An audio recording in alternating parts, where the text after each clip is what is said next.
Binge the full week of The Ray Taylor Show ad-free over at inspireddisorder.com/plus. This is The Ray Taylor Show. Welcome to The Ray Taylor Show, where I bring you reviews of the latest movies and TV shows, as well as classic and foreign films. I'm your host, Ray Taylor, and on this podcast, I'll be talking about all things film and television. Whether you're looking for a new show to binge, or want to know if that blockbuster is worth the trip to the theater, or just want to hear my thoughts on a classic or foreign film, I've got you covered. So join me every Monday, Wednesday, and Friday for new episodes, and let's dive into the world of film and television together. On today's episode, I'm talking about the new film, I believe a Netflix exclusive, entitled May December. It came out this year, 2023, directed by Todd Haynes, written by Samy Burch and Alex Mechanik. This one stars great cast: Natalie Portman, Charles Melton, Julianne Moore, among many others. In this movie, 20 years after their notorious tabloid romance gripped the nation, a married couple buckles under pressure when an actress arrives to do research for a film about their past. Kind of an interesting bio there. I thought this movie was a great exploration of a relationship between an older woman and a younger man that began with basically statutory rape. I mean, we see these stories, I think, from the other position a lot of the times, but it's pretty rare we get one that features the older woman and a younger man who was 13 years old when they met. Just kind of an aspect of our culture that has a bit of a double standard, you know, compared to if the genders were flipped. I think there's more stigma involved with men preying on girls more so than women preying on boys, to the point where when news comes out, not in every circle of this country, but when news comes out of like a teacher sleeping with her student, and it's an older woman and a younger man, so commonly it is celebrated by other men that this boy was preyed upon by an older woman. Whereas in the flip side, it's not at all how we do that. Maybe that has something to do with the fact that there's some misogyny going on, that like women are weaker and need to be protected more, and boys should know better. I don't know exactly what it is, but it's an interesting double standard that exists in our country, and this movie explores that in an interesting way. You have great performances in this as well, and a well-executed film. But it's a movie, as far as recommending it to somebody, I don't know. It would definitely depend. Like if the topic conversation came up, maybe. Great performances. You want to see some great performances. You want to see an interesting story, a drama. But I don't know. This movie didn't blow me away. This isn't going to be on my top favorite movie of the list. But it's a very interesting and intriguing film that really relies on the performance, because as Natalie Portman's character is an actress who's researching a role. Right, the role is of this woman who was an adult and met a 13-year-old boy, and they started having a relationship together. And eventually marries him.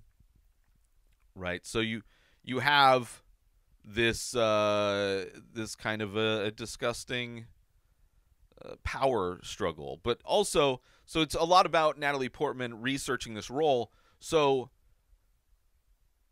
as the audience, you are in her shoes in many ways as she is having conversations with people and studying not only their answers, but how they answer, how their body language is.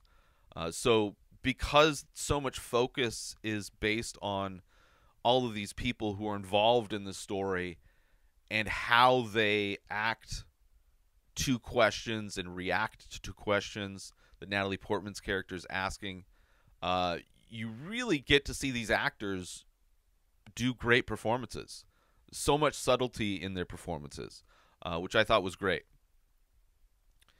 And you see also not only like you see their community itself kind of protecting them, right? You have, as she's investigating this whole thing, trying to do research for her character, you see the justifications that the people involved will make for it. And then you also see the community around them protecting them as well, which is interesting. And, you know, just an aspect that highlights the differences, that if this was a different, if the gender roles were swapped, there may not be as much justification and protection going on. Or maybe there would be. I don't know. Maybe in certain places. There's definitely red states that allow children to get married to adults, which is, I don't know, it's insane. So because it's an actor studying the performances of these subjects, it really you really get focused on the performances of these people, right? Which elevates the performances overall, as, you know, a studying along with Elizabeth, played by Natalie Portman. And it's a movie that builds to a point where you just can't excuse the actions, right? There's like constantly trying to justify everything and excuse everything, and it just, you know, it just builds and builds to where it's like you can't. It's like it's ridiculous to try and do that. And one thing that bothers me, not necessarily about this movie, but the way this movie, like on IMDb, this movie is labeled as a drama and a comedy. It was nominated for, in the Golden Globes, which, you know, take that with a grain of salt, nominated for Best Comedy, which The Martian a few years ago was another kind of classic example of a movie that is clearly not a comedy. Although I would say the Martian is a far more upbeat film than this movie. There may be some dark humor in it, but this is a flat drama, in my opinion. This is like so far from being a comedy. I don't like that. And if they were intending it to be a comedy, I didn't find it funny. I wasn't laughing. I didn't find much of this very humorous. So I don't know.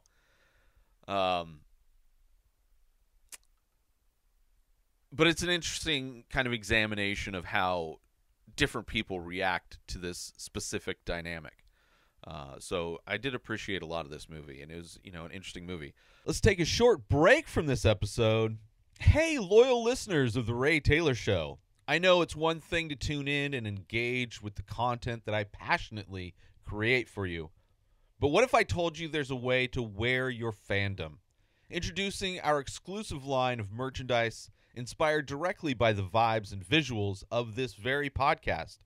From the stylish t-shirts that'll make you stand out in the crowd, to our eco-friendly biodegradable phone cases, adorned with artwork inspired by the show. You can now carry a piece of The Ray Taylor Show wherever you go.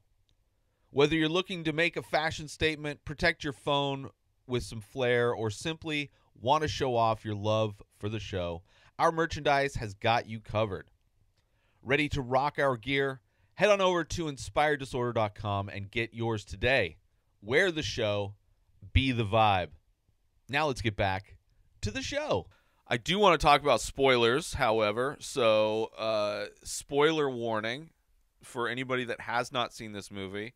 I'm going to be talking about just specific moments, specific things about this movie, so if you don't want to be spoiled, this is your warning. This movie does open with very dramatic music that sounds like you're watching a murder mystery. Like, it is, this score to the beginning of this movie is very much murder mystery, and I don't know if that is part of the comedy aspect of it, that they are somehow making light of this situation in a way, but very weird music choice, score choice to open this movie, which is not about murder at all. I mean, it's definitely not a lighthearted romp either, but it's not. It doesn't fit. We see pretty early Gracie, played by Julianne Moore, very controlling. Right, her friends describe her as knowing what she wants unapologetically, right, aka demanding, right, which is it's sad how people will like sugarcoat toxic behavior, like it just in order to justify. Just another example of how they are trying to spin this situation in a way that is somehow positive. But we see that part of the controlling nature is when, after they, I mean, it opens with them having a barbecue. So later that night when they're going to bed, when he crawls into bed and he's smelling like the grill because he's been grilling hot dogs all day, because that's his job now as her husband who has kids, right? Despite the fact, like, he's a guy that never had a child. He had to grow up when he was 13 years old. But crawls into bed, smelling like the grill, long day. So he like tries to fix it, like he takes his shirt off, and she just gives him shit, like he should have known before getting in bed, right? Just like he crawls into bed, takes his shirt off thinking that's going to be enough, but of course this is going to be in your hair and everything. He tries to compromise, right? And she's making a huge deal of it. And then when he gets back into bed after, washing up a little bit, taking his shirt off, kind of doing his best at the end of the night when he wants to just go to bed, and then she starts crying, like, you should have just known. You should have just known better. Like, it's just, if you're not doing exactly what she wants at all times, then she's the victim. She plays victim all the time. Very controlling, very manipulative, very much like a mother figure, far more than a wife in so much of this, which is the dynamic that's set up because she's, older.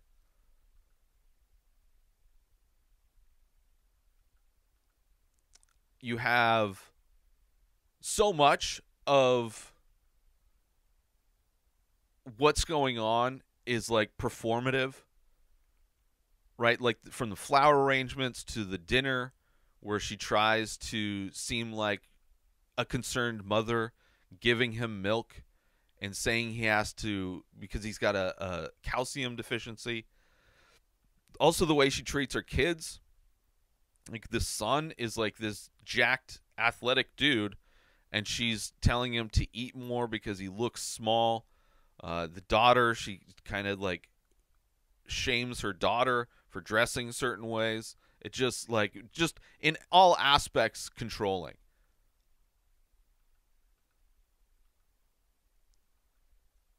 And then there's even a moment where he's taking the trash out and he sees the light to the bedroom come on, so he knows that she's watching him, and you can see how he picks up the pace. It's like he's living in a world where he is like, she's a shitty manager and he's the employee, or she's the controlling mom and he's the son just trying to do all the chores to please her. It's just so sad. And then you find out that they met when he was in 7th grade. And also that her youngest grandkid is the same age as their oldest twin. Their oldest with Joe. So she was getting pregnant at the same time her daughter was getting, or her son was impregnating somebody. And it's like, if this was, and there probably is stories about, I mean, obviously, men having like trophy wives and things like that that is obviously also so very common and accepted, especially in like those older movies. Usually like older movies, like I don't know if The Godfather had it, but I wouldn't be surprised. I just recently rewatched that movie, but there's definitely a lot of movies where the trophy wife is the same age as the kids, if not younger than the kids. I mean, Fall of the House of Usher is another example of that, which I guess is, but they didn't meet when she was in 7th grade. Like, they were both adults. Like, that's a completely different thing. Like, if both people are adults and they meet and there's a big age gap, that's fine. But if she's an adult and he's in 7th grade, that's not okay. And vice versa, if it was a man dating a 7th grade girl, not okay. Who cares if you got married when they became of age?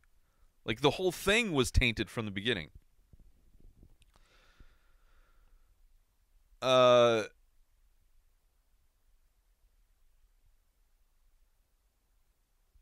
And this movie, I think, does a good job at kind of showing that in the swapped genders from what we normally see, that it's not. I mean, the differences, the similarities are the same between whether it was an older man and a younger girl or vice versa. It's just you're somebody who has life experience with somebody who has no life experience, and that person who is a child has to grow up and pretend to be an adult now, right? They have to live at the age of their partner in many ways.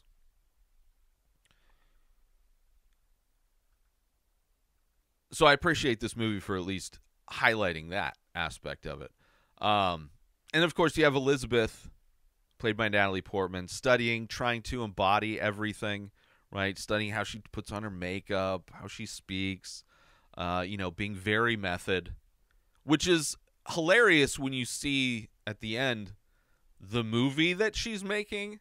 Like, the amount of preparation that she does for this role compared to, like, that is kind of funny, I guess, when you see what it seems like it's going to be like a straight to TV kind of like Skinamax kind of a movie, and she's preparing like it's a Paul Thomas Anderson film. So that I guess that aspect is funny, and maybe comments on just how predatory everything in life is, how she's going into this family, kind of dissecting everything, trying to live as Gracie. Let's take a quick break from the show. Listeners, are you ready to take your experience with the Ray Taylor Show to the next level? Dive into Inspired Disorder Plus for just $5 a month. You unlock a world of premium content that's sure to satisfy your every entertainment and artistic craving. Imagine enjoying the Ray Taylor Show, a full week completely ad-free in both audio and video formats. But that's just the tip of the iceberg. Get exclusive access to the live painting archive, be the first to lay eyes on new releases from the many faces, and enjoy members-only discounts and deals that'll have you coming back for more. With a treasure trove that includes a podcast back catalog of boasting 14 unique shows and over 600 episodes, personal insights through Ray Taylor's own blog, that is me, creative writing to spark your imagination, and an interactive Ask Me Anything section. Inspired Disorder Plus is a feast for the curious mind. Get ready to elevate your entertainment game. Head on over to inspireddisorder.com/plus and become a member of an exclusive club. Dive in, indulge, and inspire your senses. Now let's get back to the show. And you have Gracie always playing the victim card whenever it suits her, right? It's like that type of person where it's like they're either always the hero, right, when it suits them, even if they aren't responsible for whatever good thing happened. And anytime something bad happens in their life, even though 90% of the time it is bad things happening because of the choices they made, they act like the victim. Right? They're constantly acting like the victim. I mean, you see that today with a former president of the United States acting like the victim when he's the one who committed all these crimes, but he's the victim. And people go along with it. That's it's, I mean, that's 100% manipulation. What, whether it's former president or this character, it's a form of manipulation to play the victim in situations where you are the cause for whatever happened to you, right? You get a DUI and you play the victim. Like, oh, this horrible thing happened to me. So it just, and I like when it comes to manipulation like that, I have like no tolerance for it. So seeing it in this movie is very interesting, and seeing how so many people tolerate it and defend it. Like people in their community, friends, family. It's just every aspect of this movie is like kind of disgusting.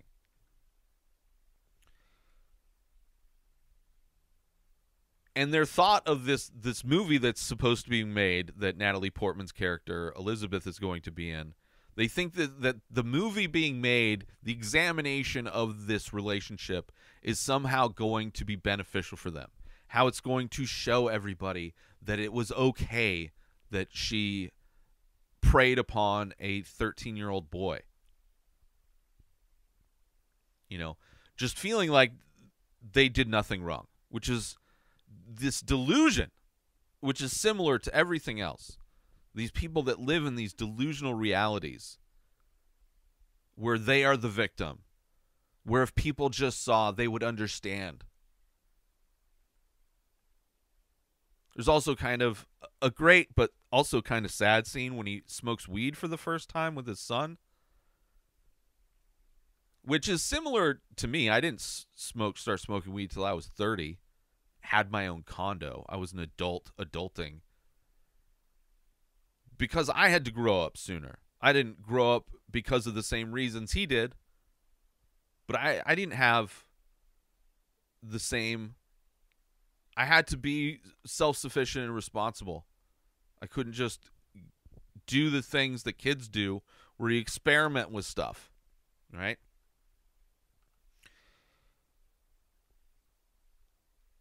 And there's a scene where Gracie, another justification, where she's like saying that Joe, her husband, has been with more women than she had. Because he was with 2 women. And she was married, and that was the only person she ever had sex with. It was her previous husband. As if that's some kind of justification. It's just another example.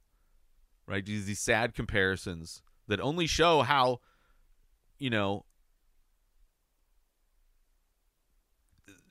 just how she's justified these things in her head. Right, despite the fact that this kid that had sex once before her was in 7th grade, middle school. He was a middle schooler. And he had to grow up quickly. She was sheltered, obviously, probably married early, she'd only known one thing. So that in some way she uses to justify it as well, that she was sheltered. So it's like they were on the same level because they were both hadn't experienced that much out of life yet. And then you see Elizabeth's character start to use him as well.